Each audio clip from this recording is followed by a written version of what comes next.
কোরবানির গোশত 3 ভাগ করার নাকি নিয়ম নেই, কিভাবে বন্টন করা সবচেয়ে উত্তম? কোরবানির গোশত 3 ভাগ করার নিয়ম নেই, এই কথা ইদানিং খুব বেশি চাউর হচ্ছে। কে বলেছে কোরবানির গোশত 3 ভাগ করার নিয়ম নেই?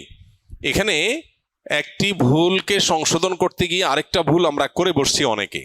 আর সেটি হলো, কোরবানির গোশত এ সম্পর্কে আল্লাহ রাব্বুল আলামিন কোরআনে হাকিমে বলেছেন, ফাকুলু মিনহা ওয়া আত'ইমু আল কানিআ ওয়াল মু'তাররা।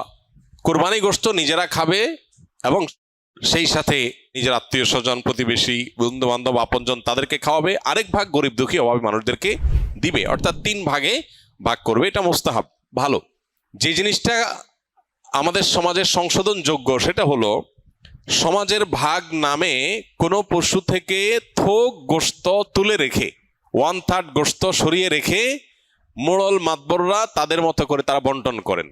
এটা একদিক থেকে তো ভালো দেখা যায় যে সামাজিকভাবে উদ্যোগ নিয়ে যদি বন্টন করা হয় সব গরিবরা সমান হারে পাবে, উপযুক্ত মানুষদের ঘরে ঘরে পৌঁছে যাবে, এটা ভালো। এটা আসলেই ভালো তখন যদি শরিকদের কারোর কোনো আপত্তি না থাকে।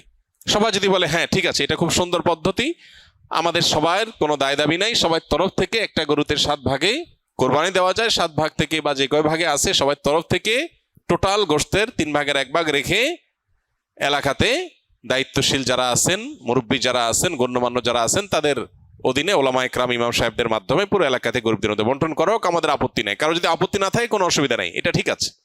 যেহেতু এই জাতীয় ক্ষেত্রে একজন মানুষ তার নিজস্ব কোনো আত্মীয় আছে, গরিব আছে দূরে, তাকে একটু বেশি করে দিবে বা তার মতো করে সে একটু বন্টন করবে, এই বিষয়গুলোর সুযোগ যেহেতু থাকে না ওই সমাজের ভাগ আলাদা করে তুলে ফেলার কারণে, এই বিষয়টা যদি কোনো শরিকদের কারোর আপত্তি থাকে তাহলে এটা উচিত না, তাহলে সেক্ষেত্রে তার হক নষ্ট হবে। কারণ কারোর কোরবানি গোশত তিনি কি করবেন না করবেন, তাছাড়া 3 ভাগ করার যেহেতু ফরজ না, ওয়াজিব না, আবশ্যক না, অতএব আপনি জোর করে তার কাছ থেকে নিবেন না, এটা হলো মূল বিষয়। অতএব খোলাসা কথা হলো, এই 3 ভাগের 1 ভাগ সমাজের ভাগ যেটা উত্তোলন করা হয়, এটা উত্তোলন করে যদি গরিবদেরকে পৌঁছানো হয়, আর যাদের কোরবানি তাদের যদি এটা নিয়ে কোনো আপত্তি না থাকে তাহলে কোনো অসুবিধা নাই, আদায় হয়ে যাবে সবার কোরবানি, এবং এটা কোনো গুনাহের বিষয় না, বরং সওয়াবের বিষয়। আর যদি কারোর আপত্তি আছে বলে মনে হয় তাহলে সেক্ষেত্রে এটা না করে তাকে স্বাধীনতা দেওয়া উচিত। তিনি 3 ভাগ করবেন না, একটু কম বেশ করবেন, শরীয়ত যেহেতু তাকে বাধ্যতামূলক করে নাই, অতএব সেটা তার উপর ছেড়ে দেওয়া উচিত। কিন্তু 3 ভাগ করে কিছুটা নিজে খাওয়া, কিছুটা আত্মীয় স্বজন, কিছুটা গরিব দুঃখীকে দেওয়া, এটা মুস্তাহাব, এটা ভালো, এটা করা উচিত। একটা বাজে দৃশ্য দেখতে পাচ্ছি আমাদের সমাজে, সেটা হলো আমরা লক্ষ্য করছি যে অনেকেই কোরবানি গোশত সব নিয়ে ফ্রিজে তুলছেন। খুবই দুর্ভাগ্যজনক বাস্তবতা।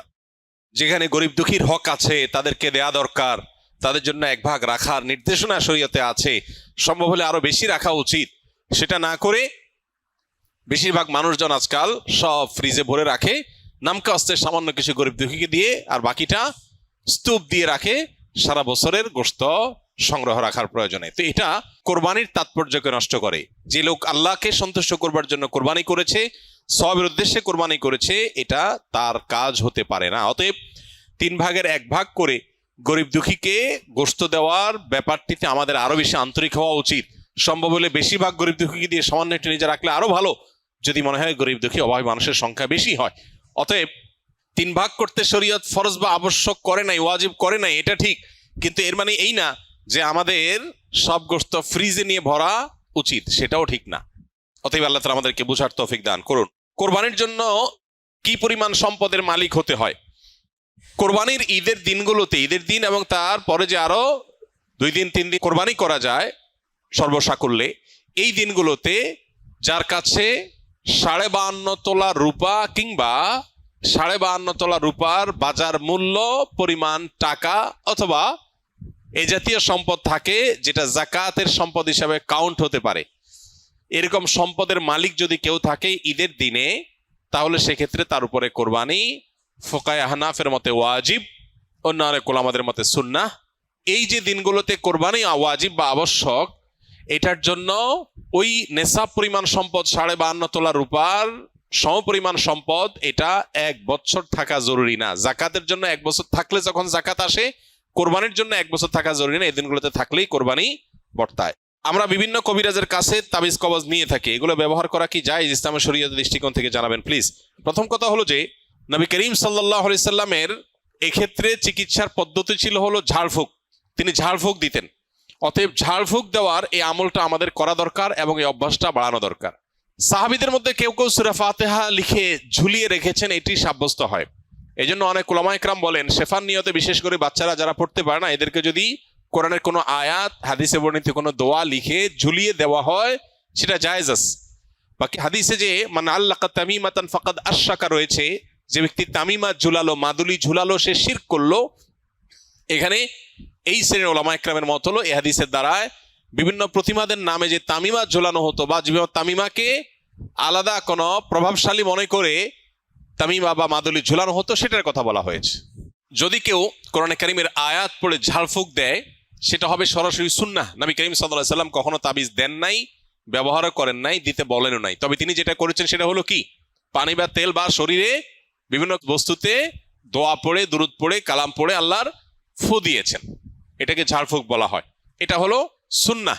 আর বাকি কোরআনে কারীমের আয়াত এবং কোরআন হাদিস বর্ণিত দোয়া দিয়ে যদি শুধুমাত্র তাবিজ ঝুলানো হয়, যারা পড়তে পারে না, অসুবিধা হয়, তাহলে সেক্ষেত্রে এটাকে ওলামা ইকরাম জায়েজ বলেছেন।